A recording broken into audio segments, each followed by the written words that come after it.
يا زل صحابه کرام د پیغمبر علیه الصلاۃ والسلام نه تفوس کو ما هذه الاضاحي يا رسول الله اذا الله پیغمبر اضحیه څه شه دي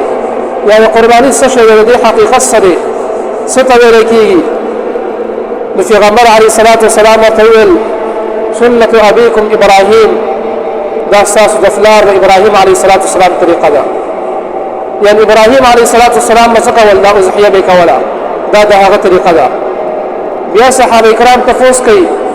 فما لنا فيهما يا رسول الله زمون د فار پدې کې سړي ولا الله رسوله يعني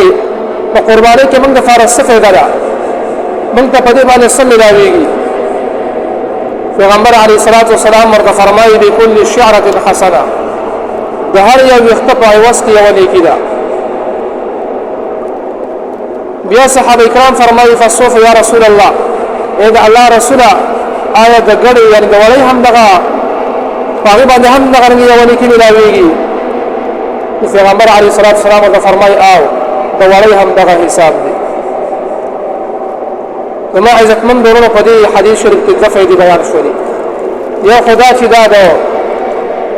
ابراهيم عليه الصلاه والسلام طریقه ده چونکه ابراهيم عليه الصلاه والسلام یو ډېر لوی جلیل القدر صحابي او الله جل شانه په هغه باندې ډېر زیات امتحانات راوستي وو چې په هغه کې یو امتحان هغه د خپل زوی اسماعیل عليه الصلاه والسلام ذبح کول دا قرباني کول نو الله جل شانه ورته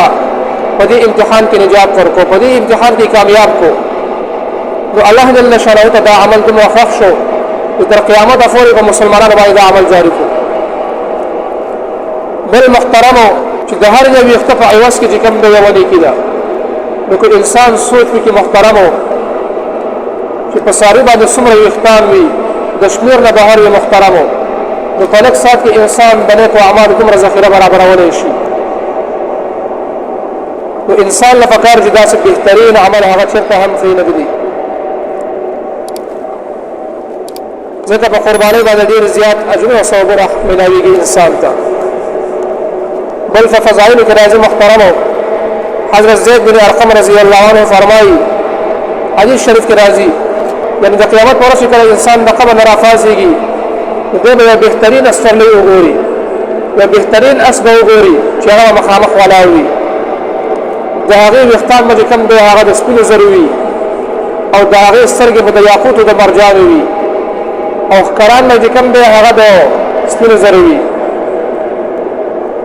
نو د حیران شي چې دا سدي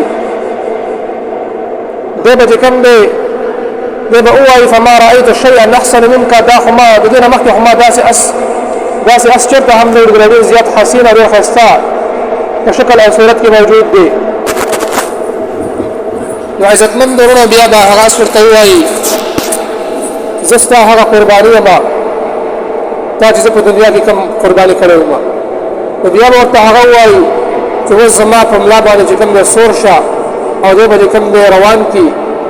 او د عرش سوري لاندې به بوزي دومره اجر په میراوي کې محترم او صرف په یو قرباني باندې